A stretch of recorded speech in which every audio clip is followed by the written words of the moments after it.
Maintenant dans cette vidéo je vais faire mon top flop entre guillemets. J'ai fait une vidéo sur les absences, les films qui ne seront pas dans mon top parce que je les ai tout simplement pas vus. Donc allez voir cette vidéo si vous voulez pas être surpris de l'absence de probablement vos films préférés dans ma liste. Mon top, je vais pas faire un top 10, un top 20 ou un top quoi que ce soit. Parce que quand je fais des tops en réalité, il y a des films qui peuvent très bien être à la 4ème place comme ils peuvent très bien être à la 15ème place. C'est en fonction de mes humeurs, de ce que j'ai envie de voir, etc. De ce qui me parle à un moment donné. Parfois un film me parle énormément pendant une période, après pendant une autre période il me parle pas du tout, donc il pourrait descendre le classement. Autrement dit, ce serait pas du tout représentatif de l'avis que j'ai sur ces films. Donc ce que je vais faire, c'est que je vais faire un système pyramidal avec des classes. La première classe, c'est une catégorie que j'ai appelée PF. J'ai pas passé 3 ans sur les noms, je l'ai fait vite fait. C'est en gros, je sais même pas pourquoi les gens qui ont fait ce film ont voulu faire ce film. En plus que les films soient nuls, je ne perçois même pas les motivations. C'est-à-dire que des fois on peut faire un film avec les meilleures intentions du monde, mais on a eu des problèmes, etc. pendant la production, ou alors on n'a pas le talent qu'il faut, etc. Et du coup le film est nul. Mais au moins, il y a eu une envie. Là, c'est des films qui sont mauvais, et en plus, je ne perçois même pas les envies.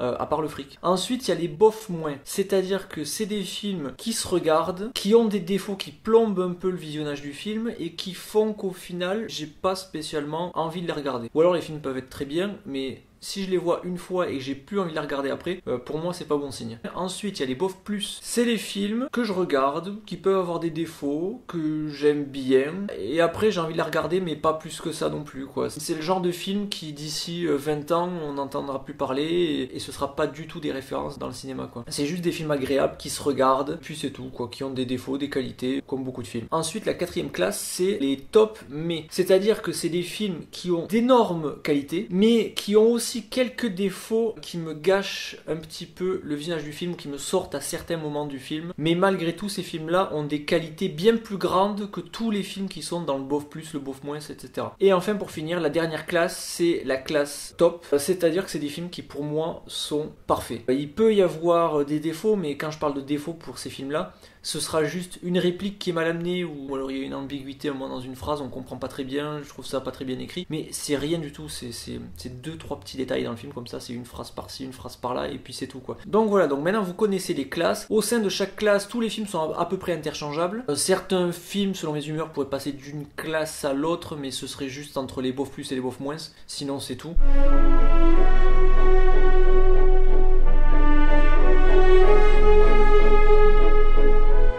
Donc on va commencer tout de suite avec la catégorie des PF.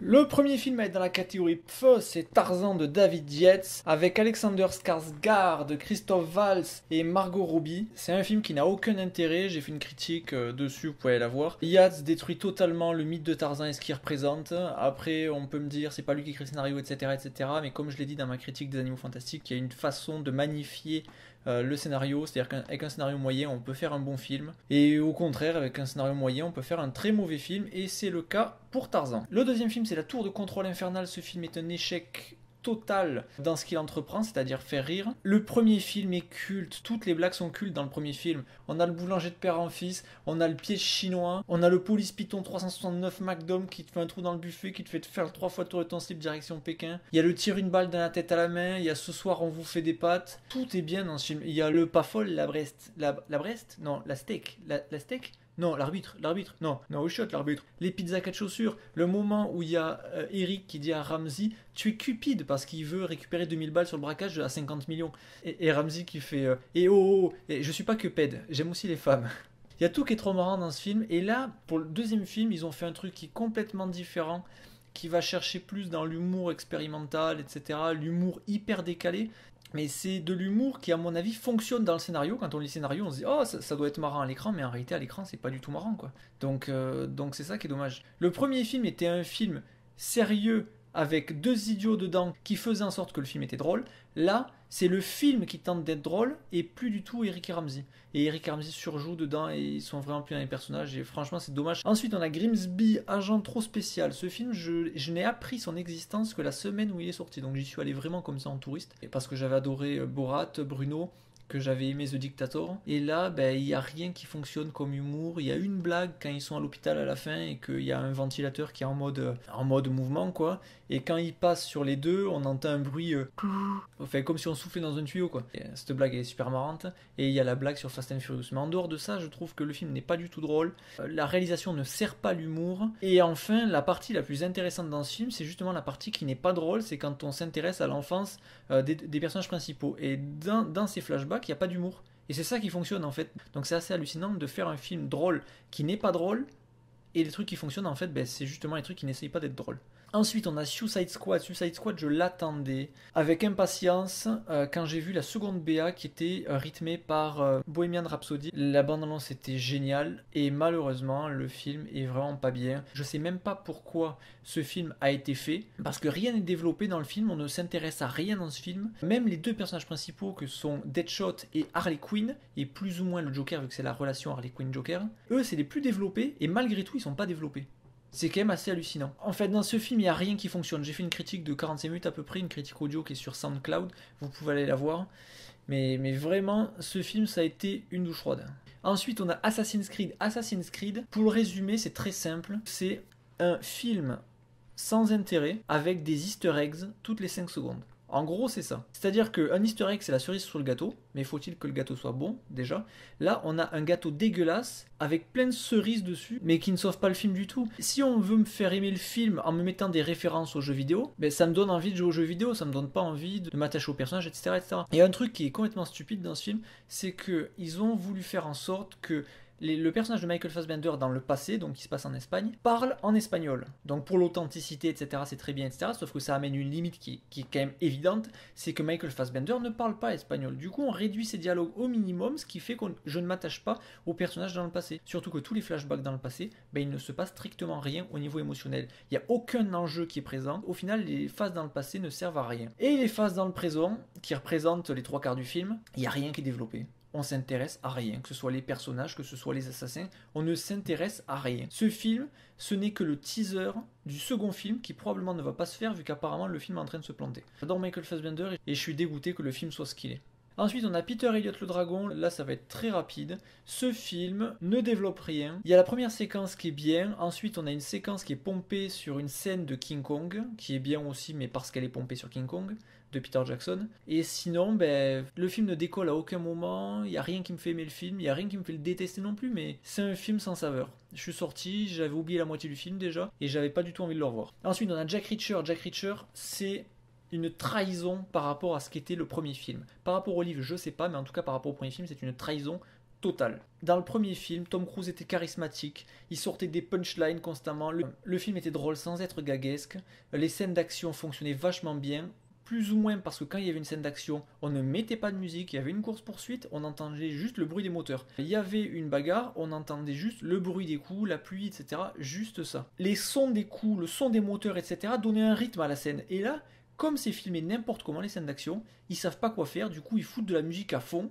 pour servir de liant entre les plans qui en réalité ne sont pas liés entre eux, il n'y a pas de lien logique entre chaque plan dans ce film. Donc au final, on a des tentatives de scènes d'action complètement à la ramasse. Le scénario, perso, je m'en foutais mais royalement du scénario dans ce film. Et au final, ben, je l'ai vu, j'ai pas envie de le revoir, et en plus de ça, je suis sorti énervé de la séance. Et j'étais vraiment dégoûté, parce que le premier film est vachement bien, et je le répète, je l'ai dit plein de fois, je l'ai vu 3 fois au cinéma le premier film, alors que je m'attendais à voir une bousasse cosmique. Donc voilà pour les feux, maintenant on va passer au bof moins.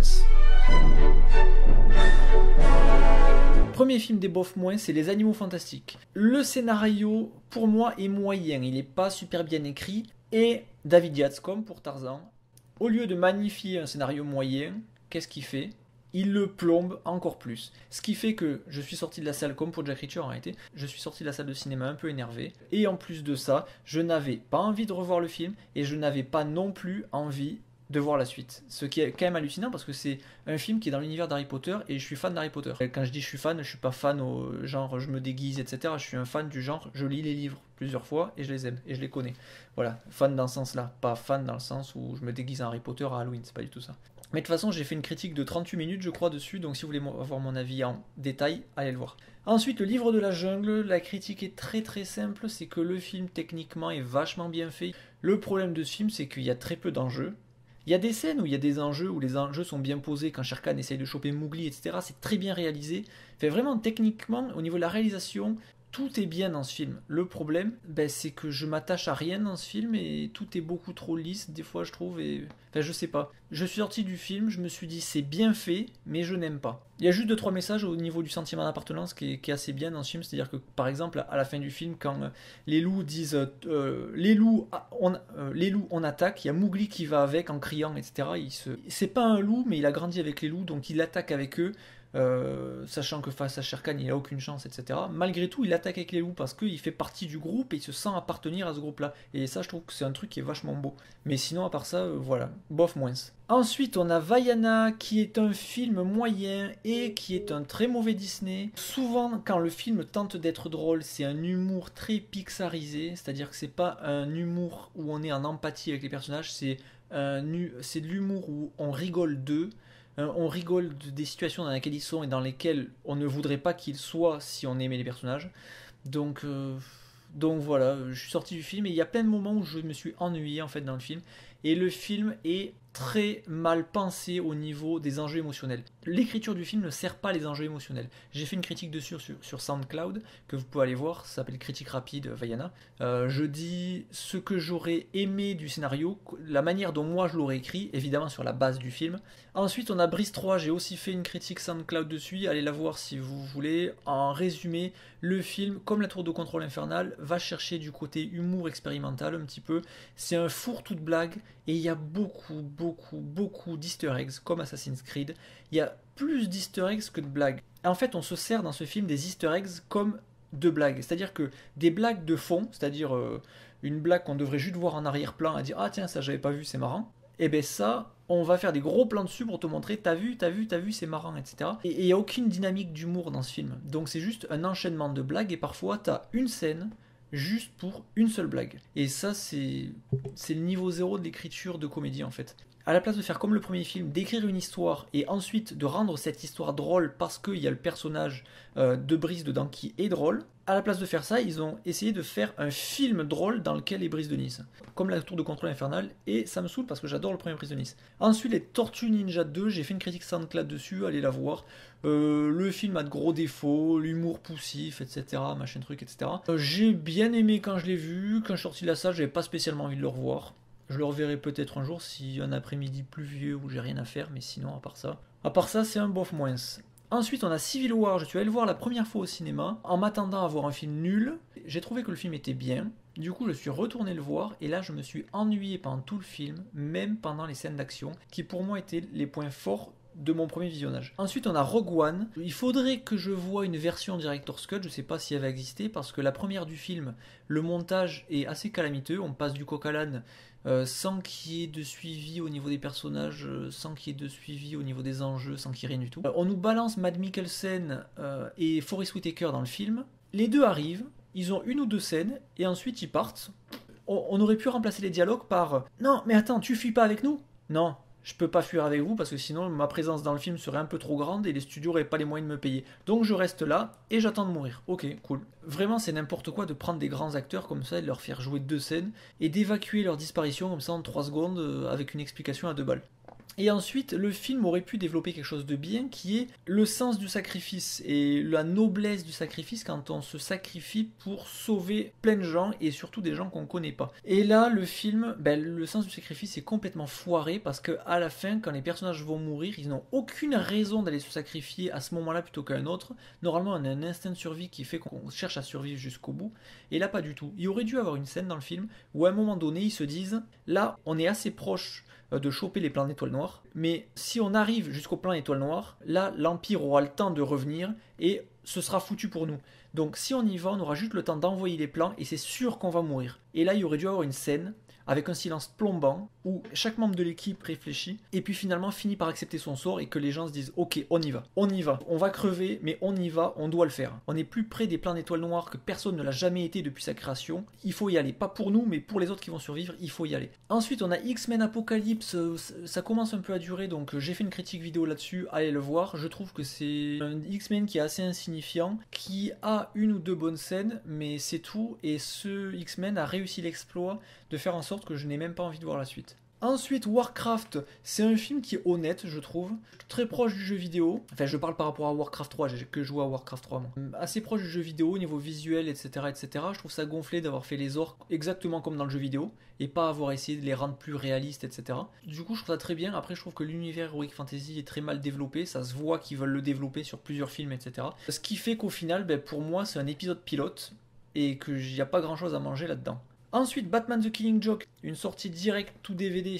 Toute la partie qui reprend le comics, elle n'apporte rien par rapport aux comics et en plus elle apporte un rythme de narration qui pour moi n'est pas celle du comics. En tout cas quand je le lisais moi, c'est pas du tout comme ça que je le lisais. Donc pour moi la seconde partie qui est fidèle aux comics est foirée et la première partie sur Batgirl et Batman, leur relation, je trouve est sympa. Et cette relation de Batgirl qui veut absolument être avec Batman et Batman lui qui la repousse sans vraiment savoir pourquoi, mais bon, il la repousse. Parce que quelque part, enfin en tout cas c'est ma vision à moi, Batman refuse d'être heureux. Ces moments de bonheur, il le vit comme de la culpabilité. Et justement dans ma version de Batman, Batman culpabilise beaucoup d'avoir une copine, et il n'arrive pas du tout à le gérer, et ça c'est un truc intéressant dans ce film-là. Mais sinon c'est un bof moins, je l'ai vu, j'ai pas spécialement envie de le revoir. Ensuite, Nerve, qui est un tout petit film avec Dave Franco, le frère de James Franco. Le film est sympa, c'est un peu un film expérience. Quand on regarde le film, on se dit un peu qu'est-ce que je ferais moi dans cette situation. C'est-à-dire que c'est une application où on s'inscrit et puis il y a des anonymes qui nous filent des défis contre de l'argent. Donc par exemple pour 20$, tu montes sur la table au restaurant dans lequel tu es. Bon,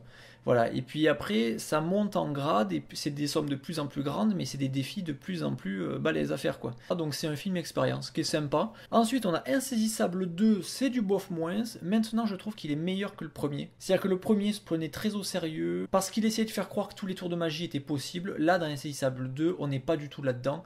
Là, c'est vraiment... On nous fait un James Bond à la Sean Connery avec de la magie. C'est fantasque, on nous montre les tours de magie sans essayer de nous faire croire que c'est possible. Et le film, franchement, il est sympa à regarder. Maintenant, je pense qu'un seul visionnage suffit. Voilà pour les bof moins, maintenant on va passer au bof plus.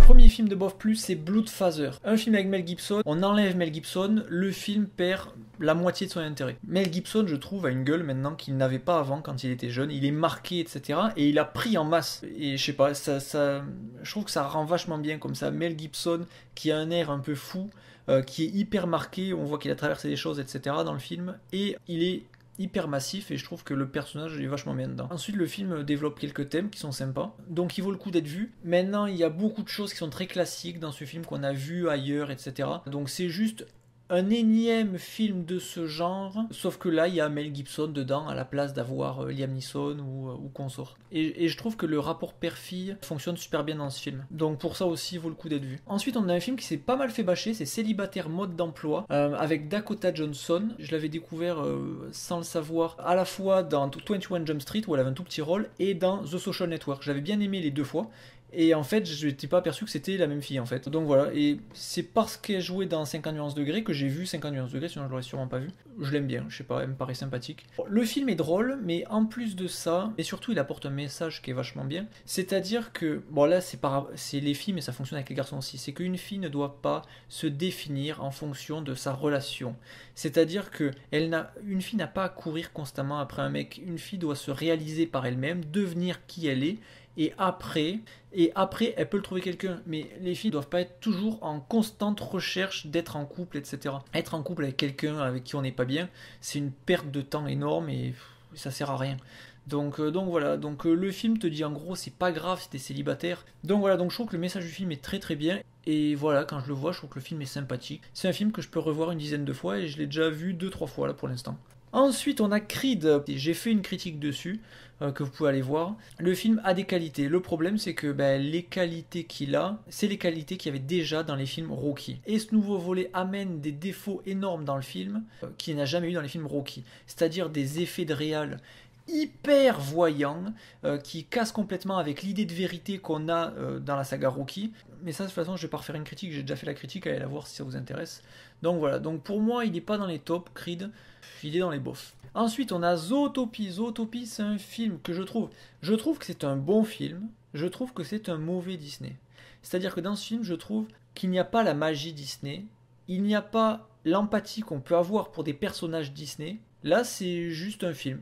un film rigolo, qui foisonne d'idées, mais c'est tout. Comme l'a très bien dit John Lasseter, c'est un film what if, c'est-à-dire qu'est-ce qui se passerait si. C'est un film concept, donc ça se rapproche plus du Pixar que du Disney. C'est pas un Disney du genre on a une histoire qui est simple, on va suivre des personnages, s'attacher à eux, c'est pas du tout ça. Dans ce film, on nous montre ce qu'aurait été le monde si les hommes avaient disparu et que tous les animaux avaient évolué vers une forme anthropomorphe. Donc voilà, donc pendant 1h45, on nous développe ça, on nous montre ce que ce serait avec une petite enquête, c'est un film d'enquête, et puis à la fin, l'enquête est bouclée, puis voilà. J'ai pas envie de voir la suite, j'aime bien ce film, mais pour moi c'est pas un bon Disney. Ensuite on a The Nice Guys. Le film est très sympa, le film n'a pas de fulgurance d'écriture, le film n'a pas de gros défauts d'écriture, le film développe une ambiance années 70 qui est sympa. J'ai fait une critique sur SoundCloud, mais je crois qu'elle est plus disponible parce que j'ai un temps limité sur SoundCloud pour parler. Par exemple je crois que j'ai 2 heures et au fur et à mesure que je pose des nouvelles critiques, les anciennes se virent. Mais c'est le genre de film que je vois, je passe un bon moment,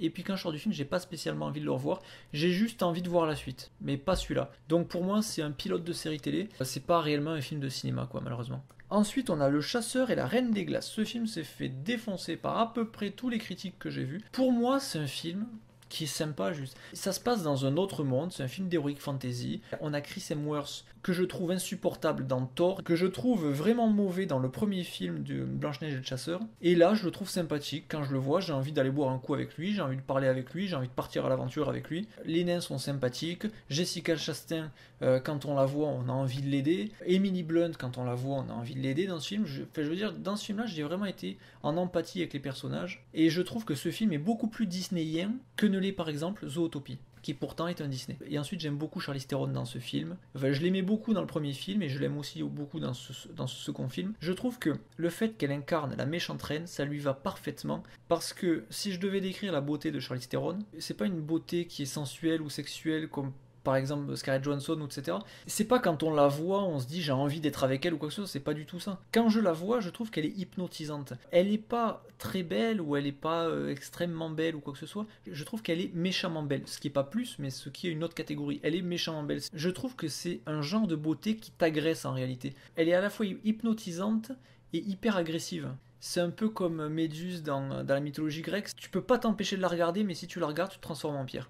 Et là, c'est un peu ça. Tu peux pas t'empêcher de la regarder, mais quand tu la regardes, ça te fait du mal. Donc je trouve que Charlize Theron va parfaitement dans ce rôle-là. Et le film est sympa. C'est un film sans prétention. Il n'y a pas à lui casser du sucre sur le dos. Il y a beaucoup de gens, je trouve, qui ont fait des critiques négatives dessus. Manière de montrer, vous avez vu comme je suis intelligent. J'ai vu les défauts d'écriture. J'ai vu les défauts, etc. Donc je suis un mec vachement intelligent. Non, c'est un film qui est sympa, donc prenons-le comme un film sympa, quoi. Ensuite, on a Deadpool. Deadpool a failli être dans les bofs moins, parce que je trouve que les blagues fonctionnent, prises une par une. Mais foutu à la suite comme ça dans le film, ça fonctionne pas, parce que je trouve qu'il y a un côté très mécanique dans le fait de sortir les blagues comme ça. On dirait que c'est une machine à blagues et toutes les 30 secondes, on a le droit à une blague plus ou moins bonne. Le film, sur le papier, est bon, mais quand je le vois, il y a un côté mécanique qui me fait sortir du film et au final, quand je le regarde, je suis très facilement distrait, je peux aller faire autre chose, etc. tout en l'ayant en fond, quoi. Donc voilà les feux et les bofs. Maintenant on va rentrer dans ce que je trouve qu'il y a de meilleur dans cette année cinéma, c'est-à-dire les 2 tops, et on va commencer par les tops mais.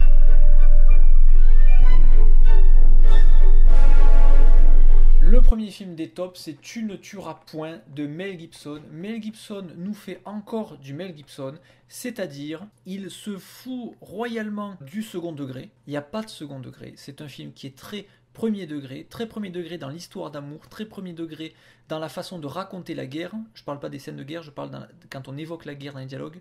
C'est très premier degré vis-à-vis de la foi, c'est-à-dire que quand on nous montre le personnage qui commence à ressentir sa foi au moment où il a causé un accident, etc. Bon voilà, je vais pas spoiler. Et je trouve que Mel Gibson a pas peur d'en faire des caisses, et ça c'est du cinéma pur, sans cynisme aucun, et le film contient un message fort, qui est porte tes convictions, porte tes valeurs, et ne faiblis jamais pour les défendre.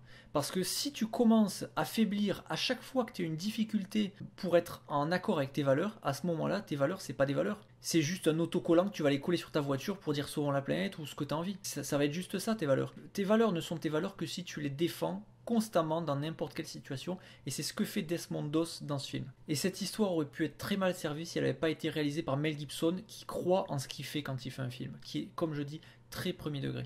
Donc ce film pour moi est vachement bien. Ce qui l'empêche un petit peu d'être dans les tops, c'est que le film est découpé en deux, ce qui fait qu'on a deux films dans le film et il n'y a pas un côté très homogène dans le film. Et j'ai tendance à préférer la première partie plutôt que la deuxième. Donc c'est ça qui l'empêche d'être dans les tops.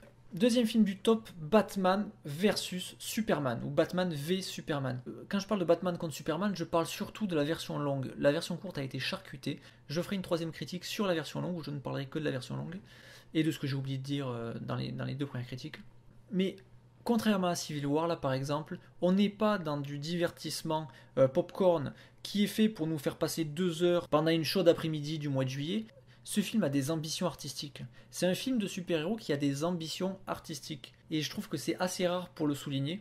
Si on le regarde comme un divertissement bourgeois, c'est-à-dire je le regarde et puis je m'en fous du personnage, je m'en fous, moi ce que je veux c'est des explosions et des petites blagues, et ensuite j'oublierai le film juste après, Civil War est mieux. Par contre, si on veut un film qui visuellement nous propose quelque chose, qui au niveau des personnages nous propose quelque chose, qui au niveau des messages nous propose quelque chose, alors Batman contre Superman est 1000 lieues au-dessus de Civil War. Et je suis persuadé que dans le temps, Batman contre Superman va rester dans une certaine histoire du cinéma, là où Civil War sera complètement oublié. Et ensuite pour ce troisième film, Mr. Wolf, qui aurait très bien pu être dans les bof plus, mais le film n'a pas d'énormes défauts, le film est plaisant, enfin dans les bof plus, dans le sens où c'est pas un film qui a des grandes ambitions comme Tu ne tueras point ou Batman contre Superman, donc c'est pour ça qu'il aurait pu être dans les bof plus. Mais sinon, dans son exécution, c'est un film qui est assez sans défaut, qui propose des trucs sympas, pas génial, mais sympa, et je pense que c'est un film que je pourrais voir 30 fois sans commencer à me lasser. Donc voilà, donc pour moi il est dans les tops. Et maintenant on rentre dans le haut de la pyramide que j'ai illustré par des diamants, c'est les tops.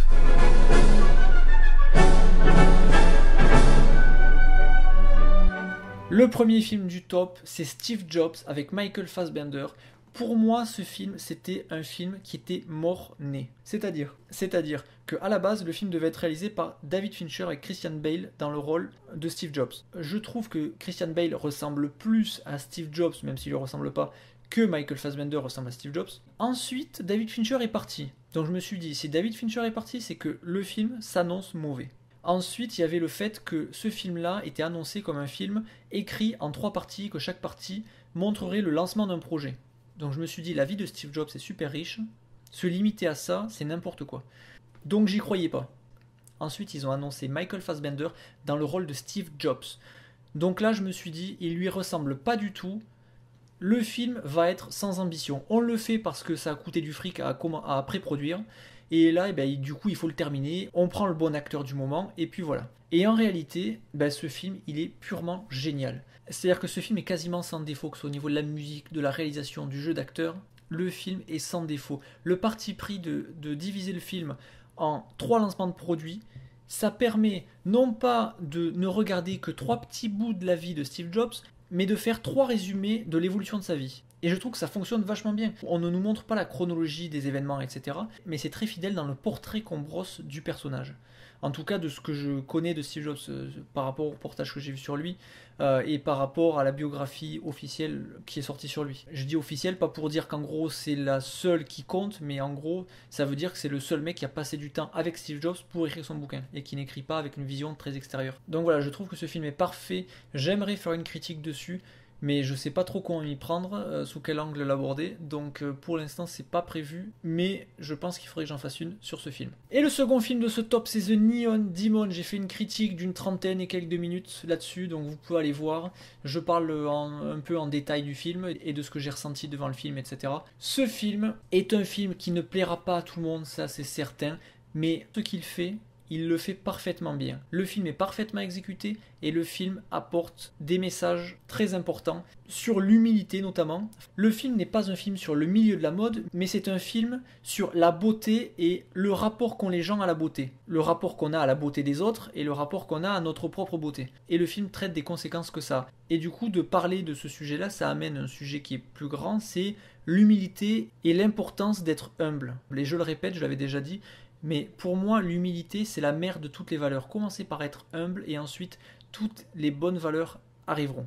Donc voilà, donc c'était pour mes tops 2016. Maintenant, pour finir ce bilan 2016, je vais faire une troisième vidéo qui va s'appeler les Final Awards 2016, c'est-à-dire des récompenses que je vais décerner. Il y aura une partie catégorie générale avec ce qu'on retrouve habituellement, la meilleure BO, les meilleurs acteurs, les meilleurs réalisateurs, etc., etc.